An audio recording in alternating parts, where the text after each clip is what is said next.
So I should say first as a disclaimer, because I know a lot of the talks you would have attended over the past 2 days have been very technical. So this is not a technical talk, for what it's worth. I'm actually a researcher at Privacy International, so I don't have a tech background at all. This is a talk about how Privacy International has learned to do security and has learned to help other organizations, or is in the process, rather, of trying to help other organizations. They're usually small, under-resourced, and don't have any technical background or sometimes any sysadmins among their staff. This is why I was saying the CCC would definitely not be the targeted audience. How do we help them on the path of becoming slightly more secure?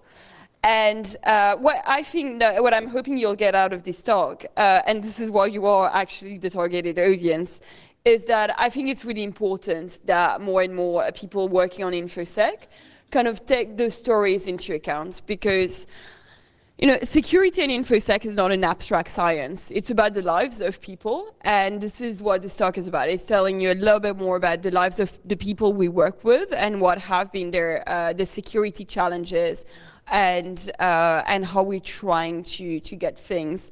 Not trying to get things right, but at least trying to be a little bit better protected when things go wrong. And so actually this talk used to be called Helping Small Non-Profit Organizations Stay Secure. And I was told off by our executive director, who said, but there is no such thing as staying secure, because security is not a thing where you get to stay. It's not a static process. It's a flowing, moving process, and we don't stay secure, obviously. And actually, this talk will be largely about how we failed at security, but the best we could hope is to fail well. So just a little bit more about Privacy International. So we're a charity founded in 1990. As the name would suggest, we defend the right to privacy across the world, and we fight against surveillance, both corporate and government surveillance. To a lesser extent, we address a little bit of the issue of social surveillance as well.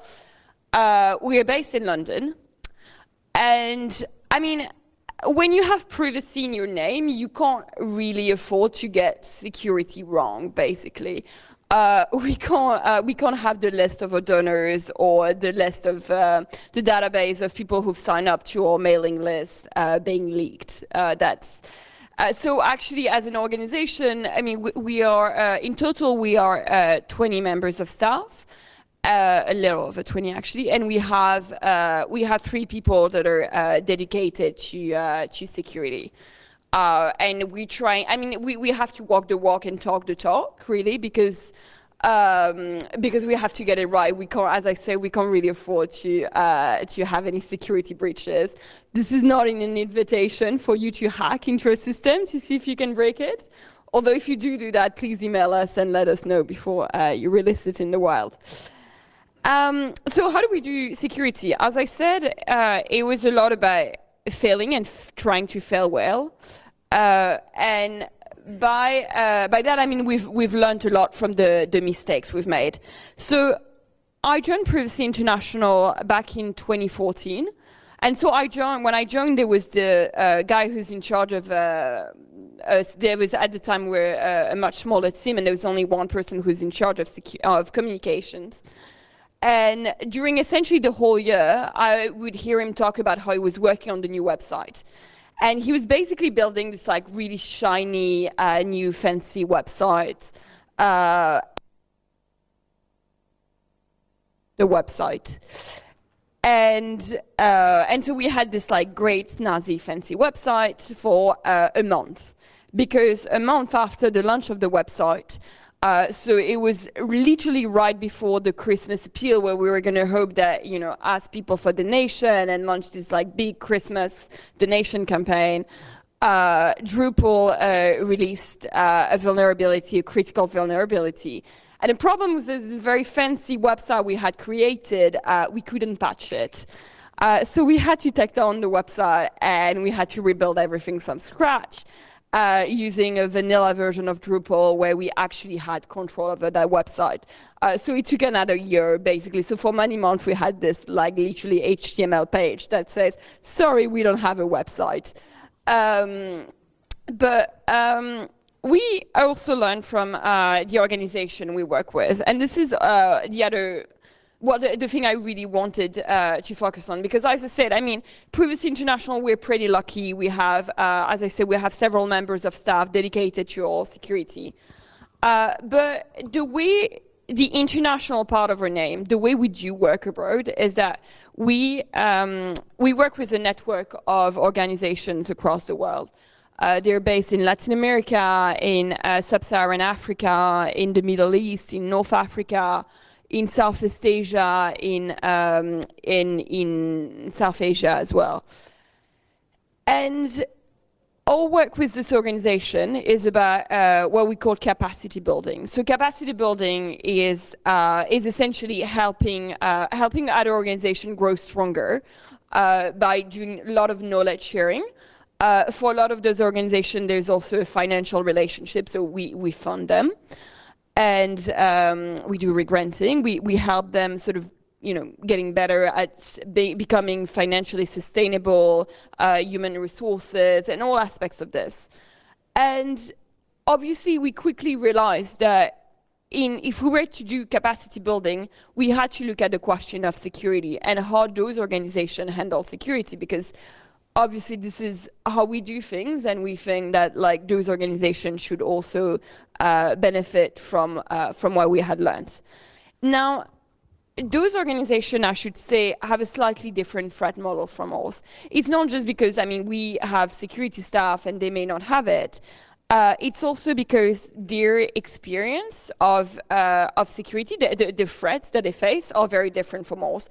We're pretty lucky. We're based in the UK, and let's see what's going to happen to the UK in the next few years. But at the moment, we're still in a sort of pretty democratic regime, and but a lot of the country, the organization that we work with, work for some of them with oppressive regime. And obviously, when you have organization investigating and documenting government surveillance in countries where surveillance is actually how you keep political opposition under control, they don't only have, many friends among government officials. So this is one of our former partner in Morocco. He used to run a media organization called Mamfakinch, and it was one of the big case of the use of the hacking team spyware against member of civil society. Well, in this case, journalists. And essentially, what happened is that someone among their staff received an email saying, "Hi, I have a big story. I think you would be interested in. There is, please, find more details in the documents that's attached." Obviously, how journalists work, they get this very interesting, sounding intriguing email. They open the attachment. Turns out it was a hacking team spyware.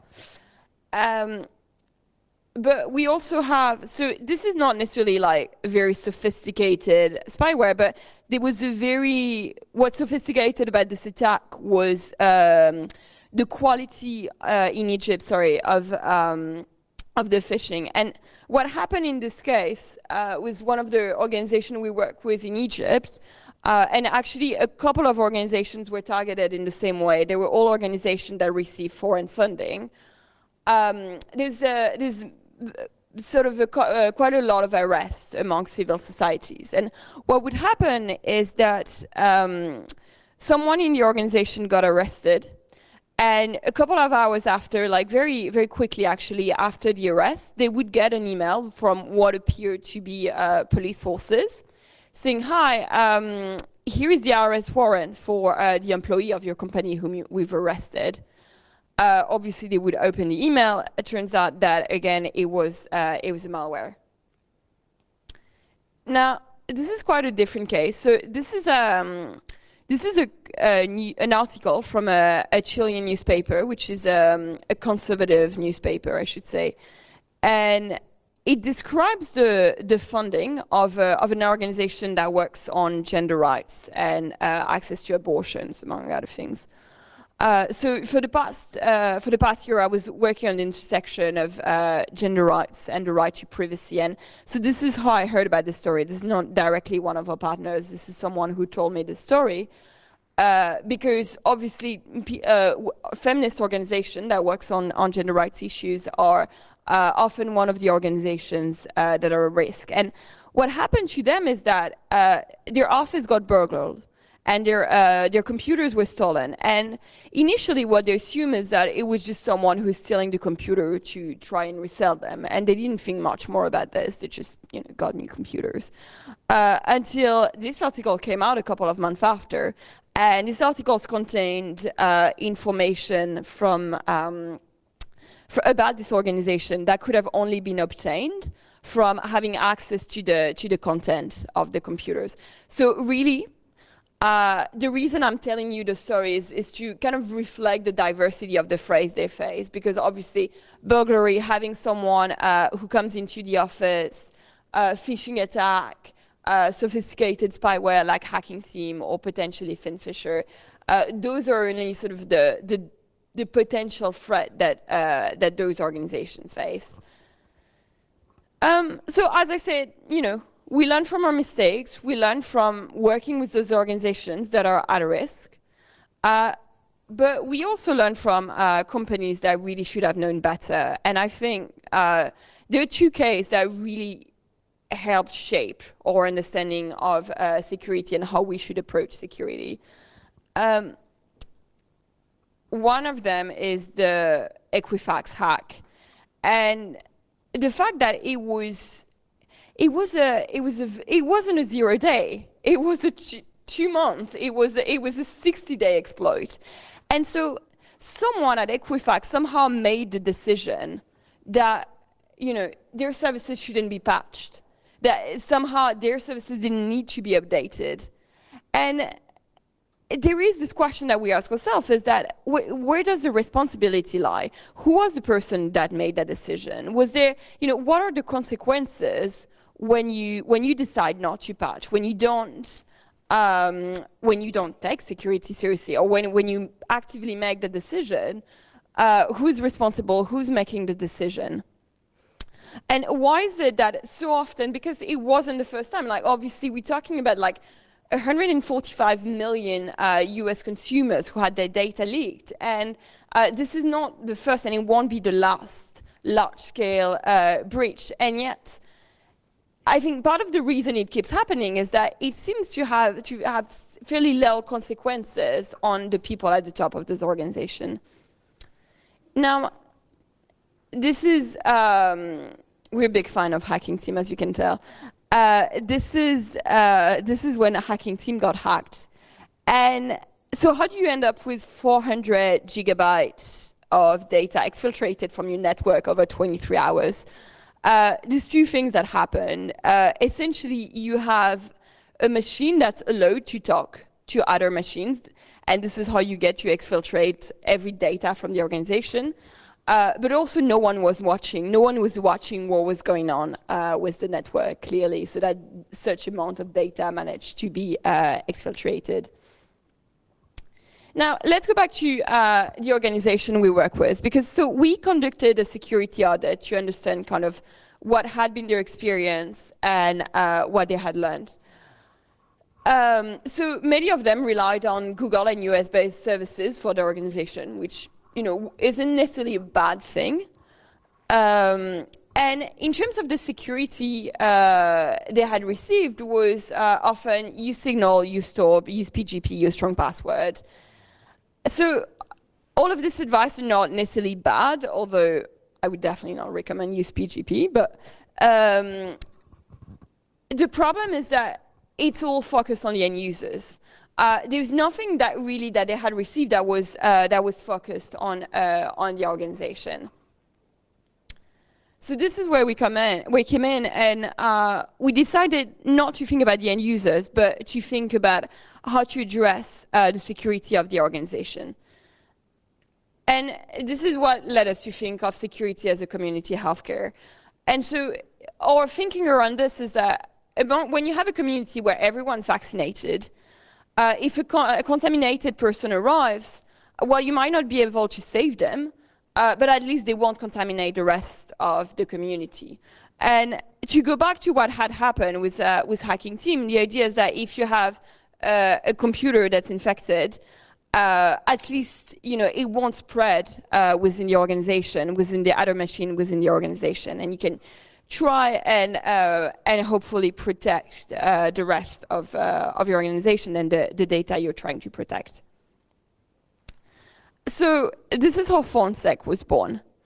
The idea behind PhoneSec is that it would be a side in the phone of a phone in the side of our adversary. Sorry, by allowing organizations that precisely like our partners had little or no tech capabilities to run more fully rooted, secure, fully rooted networks with a strong set of firewall rules and virtualization of services. And so it's not perfect, it's not the solution, but it's a solution that we're trying to develop. As I said, I won't go back into sort of like more technical details on this, but by all means, please have a look at the code. But while I won't get into more details on the technicality of it, I will talk to you a lot more about what we're trying to achieve with PhoneSec. So the first thing is about creating, as I said, creating a secure network where machines can communicate among themselves.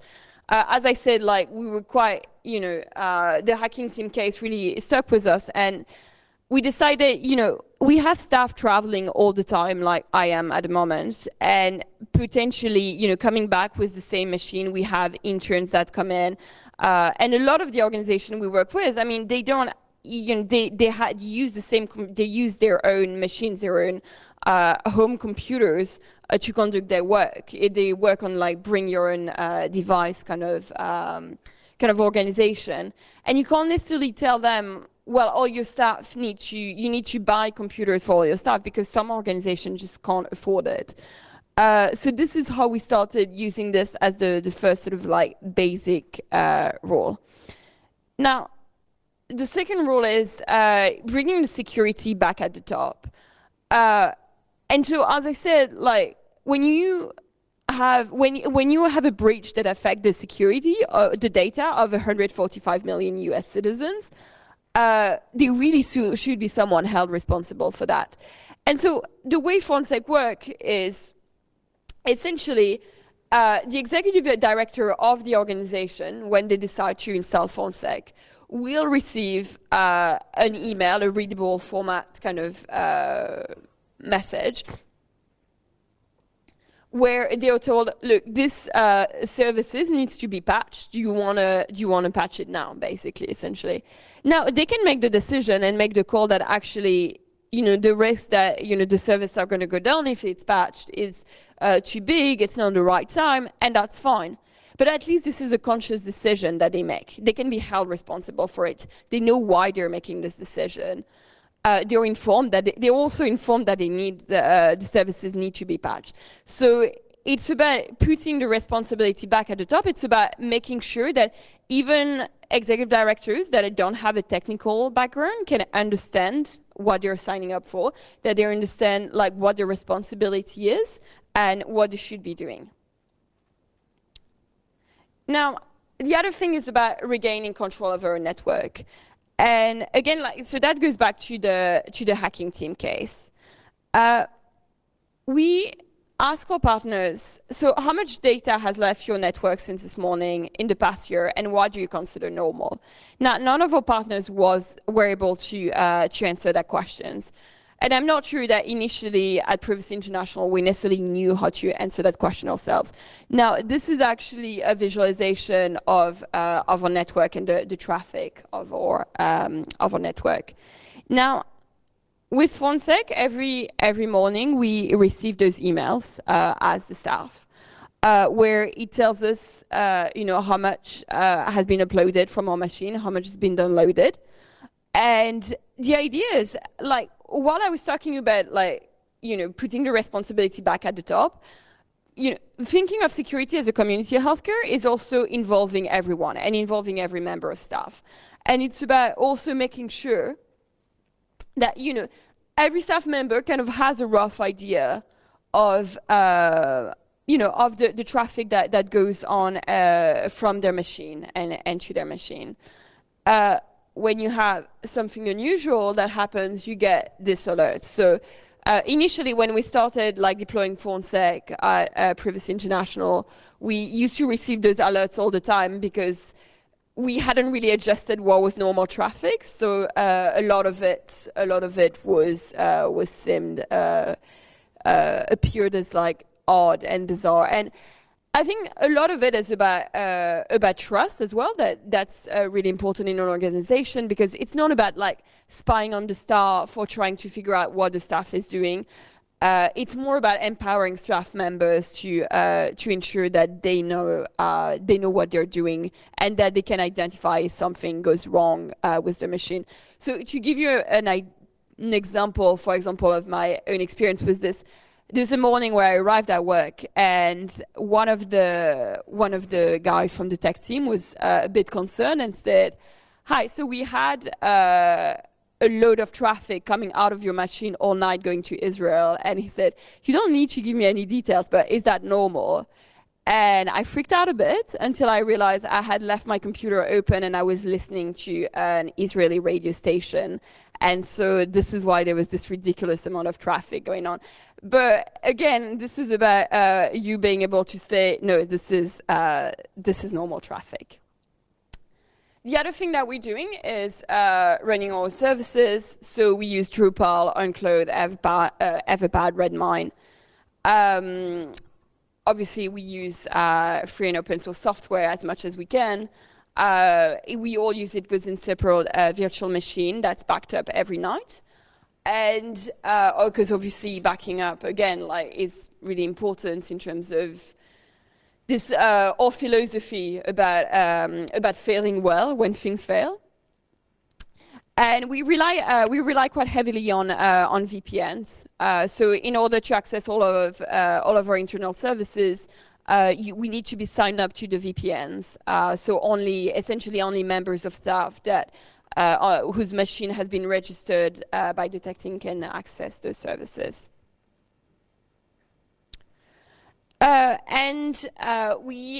That's the part that we're still working on.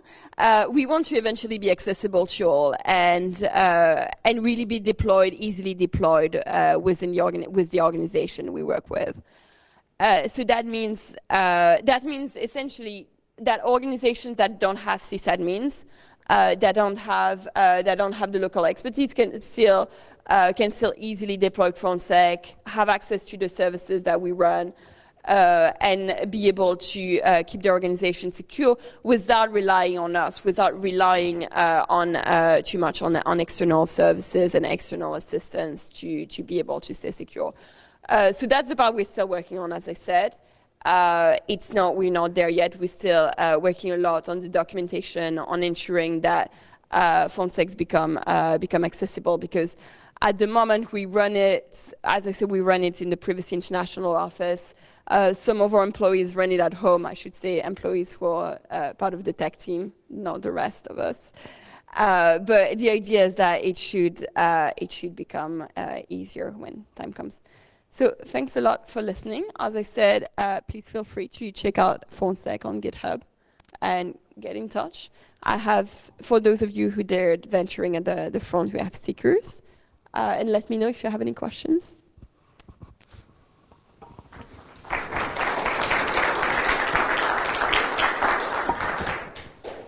Thank you very much. I recognized a few of the software projects you're using from our own use, so that's certainly reassuring. Are there any questions? There's plenty of time.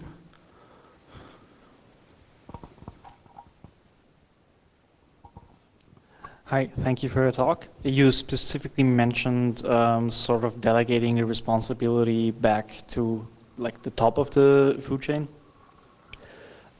Thinking about like smaller NGOs, smaller non-profit groups like women's shelters or whatever, is it really a good idea to kind of delegate the responsibility for security to someone who's not technical and probably overworked to the absolute maximum? Wouldn't that probably end up in like quite the opposite what you actually want to achieve? So when I talk about the responsibility, again, the way it works in this case, it's really about making the decision and having to understand the decision of when to patch. It's really this is about that. And you know, you mentioned women's shelter, and we work actually. I mean, I personally, part of my project involved working with women's shelter, so I know this kind of environment where you're right. A few of them have necessarily technical expertise at the top. Now, I do think when we talk about responsibility, it's being liable for this. It's meaning that. And especially women's shelter, when you think about that and the sensitivity of the data that they hold, you know, someone needs to be responsible, and it can't be. Unfortunately, it's too easy to say, oh, it's going to be the security person who is just going to get fired if something is wrong. I think there is a role. The role of FunSec is to make it accessible to people who are non-technical, and to say, look, this needs to be patched. The risk of like patching a service is that the service will go down, but if you don't patch it, the risk is getting hacked. Is it the right time to patch? This is essentially what the decision comes down. And you're right. I mean, it is a responsibility that we put on the shoulders of people who are not technical. But this is how we've worked. This is how we are encouraging the organization we work with to approach it this way. To learn just enough to understand what the consequences are when you use products that are outdated and unpatched. So thank you for interesting talk. I have two questions, or one question, one remark. So the first question is, you said you're like avoiding PGP. So what's your approach then? So you're like avoiding also email, and you like use then like some messaging alternative like metrics with central server, or you used maybe PEP, pretty easy privacy, or what? Because what's your alternative to PGP? I mean, PGP is a great tool, but it's really complex for like normal end users. Yeah. So two things. First of all, I should say I still use PGP mostly to sign emails, just for authentication purposes. But this is a really good question. We hate emails, and I think a lot of organizations do. You're not alone. And so internally we hardly use email at all. Internally we use Wire to communicate mostly. This is how most of our secure-ish conversation would happen. We also use Signal, but really Wire is where the bulk of our conversations happen. With the external,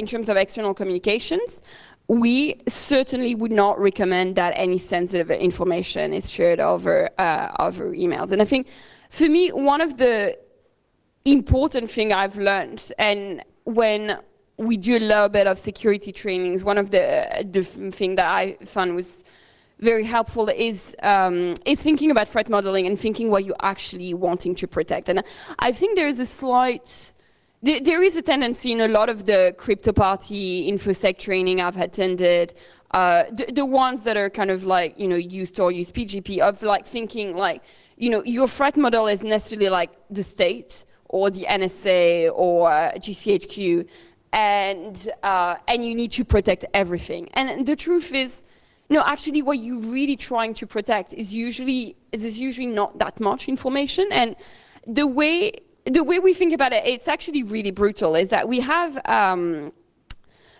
this chart,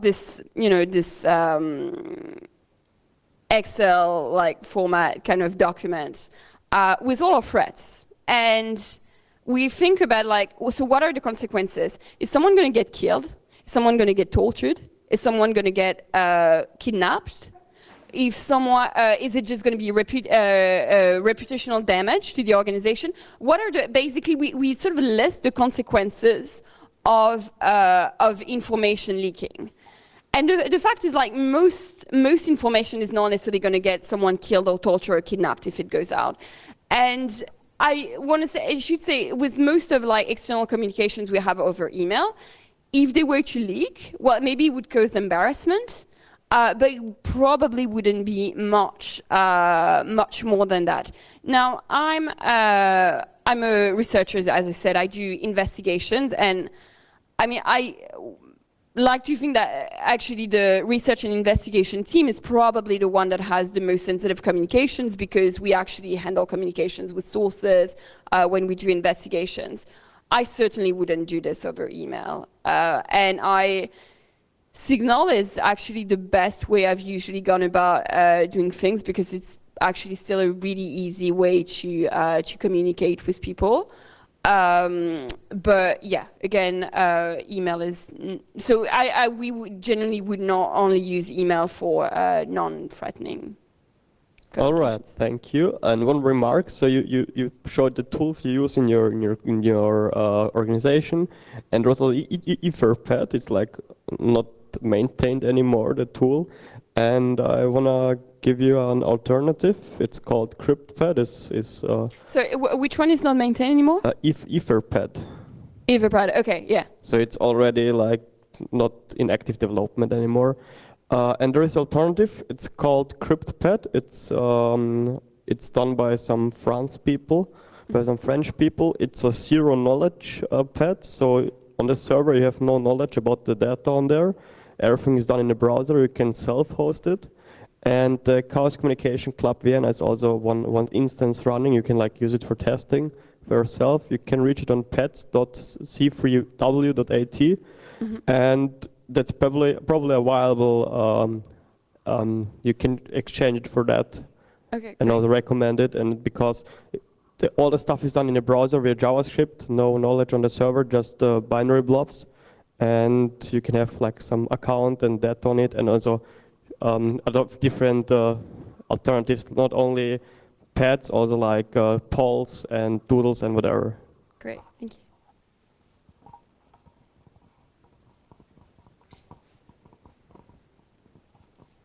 So just a follow-up to the question I had before, you specifically in your talk mentioned that you're trying to give small organizations the capabilities to secure themselves without being reliant on external services or whatsoever.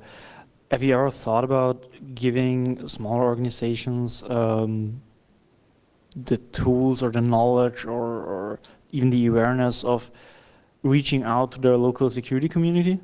Because like in a lot of places, yeah, probably more in Europe, but throughout the world, you'll find a local InfoSec community that would probably be willing to help. But if they don't know who to help, then they can't help. Have you ever thought about like giving them a way to like, to put it bluntly, put an ad out, hey, we would need help with InfoSec, who would be willing to help us? Yeah, we do. So I mean, a lot of the